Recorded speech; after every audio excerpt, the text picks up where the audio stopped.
यहाँ आने का मुख्य उद्देश्य जिस प्रकार से उत्तर प्रदेश पुलिस और लखनऊ पुलिस अलग अलग मामलों में पूरी तरह अलग अलग दृष्टिकोण अपनाती है, श्री ब्रजेश पाठक के संबंध में समाजवादी मीडिया सेल ने कतिपय टिप्पणियां की।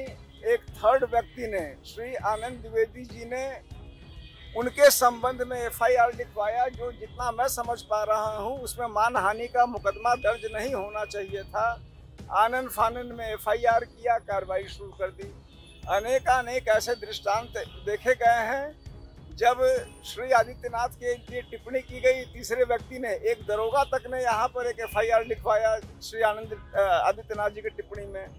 यहाँ हमने अत्यंत महत्वपूर्ण प्रकरणों में जो देश की बेटी है उनके संदर्भ में मैंने एफआईआर के लिए कहा। उन्होंने कहा आपसे क्या मतलब है, आप क्यों एफआईआर लिखवाने आए हैं। विनय नरवल के मामले में, उनकी पत्नी के मामले में हमने एफआईआर की मांग की, उन्होंने मना किया।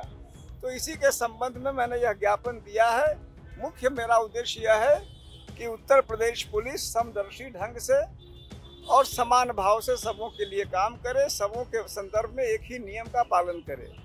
और यदि 7 दिनों में इस संदर्भ में जो मैंने एफआईआर दिए हैं, 2 महत्वपूर्ण एफआईआर दिए हैं, अगर उन पर एफआईआर नहीं होता है तो मैं इसी हजरतगंज थाने के सामने अनिश्चितकालीन विरोध प्रदर्शन करूंगा। मैं तनहा बैठूंगा तब तक जब तक उन मामले में एफआईआर दर्ज नहीं होती है। मैंने 7 दिन का समय दे रहा हूं आपके माध्यम से यूपी पुलिस को, लखनऊ पुलिस को। यदि 7 दिनों में हमारे जो जेन्युइन एफआईआर है, जो देश हित से संबंधित एफआईआर है, दर्ज नहीं होते हैं तो मैं हजरतगंज थाने में बैठ के अनिश्चितकालीन विरोध प्रदर्शन करूंगा। सर, क्या माना जाए उत्तर प्रदेश पुलिस उसमें दोहरा चरित्र अपना रही है एफआईआर दर्ज करने में? 100%। जहां सत्ताधारी पार्टियों का मामला आता है, उनके नेता के मामले में जो बुनियादी सिद्धांत हैं कानून के, वह तोड़ दिए जाते हैं। जहां देश हित का मामला आता है, पहलगांव मामला हमने रेज किया, आपने एफआईआर दर्ज नहीं किया। एक महिला ने कहा कि सहिष्णुता हो, उस मामले को आपने, जहां भी देश हित का, व्यापक हित का मामला आता है जो भारतीय जनता पार्टी से नहीं संबंधित है, उसमें आप एफआईआर नहीं करते। बाकी सारे मामलों में तत्काल एफआईआर करते हैं। खास करके जहां भाजपा के कोई नेता पीड़ित हो, वहां कानून तोड़ के एफआईआर होता है। यही मेरा उद्देश्य है। सर, एक आखिरी सवाल, समाजवादी पार्टी आईटी सेल के द्वारा जिस तरीके से संवैधानिक पद पर बैठे उप मुख्यमंत्री ब्रजेश पाठक को लेकर इस तरीके से टिप्पणी की गई, क्या ये आप किस नजरिए से देख रहे हैं, क्या कहेंगे इसको? देखिए, मैं यह जानता हूं, जैसे मैंने आज अखबार में देखा, श्री पाठक ने अपने अधिवक्ता के माध्यम से लीगल नोटिस भिजवाया है उनको। मेरा सिर्फ, देखिए, उनके बारे में जो टिप्पणी की गई वह वास्तव में भर्त्सना योग्य है, लेकिन विधि का यह सिद्धांत नहीं है कि यदि गाली ए को दिया जाए तो बी जाके उसके लिए मुकदमा लिखवावे। यह कानून का सिद्धांत है।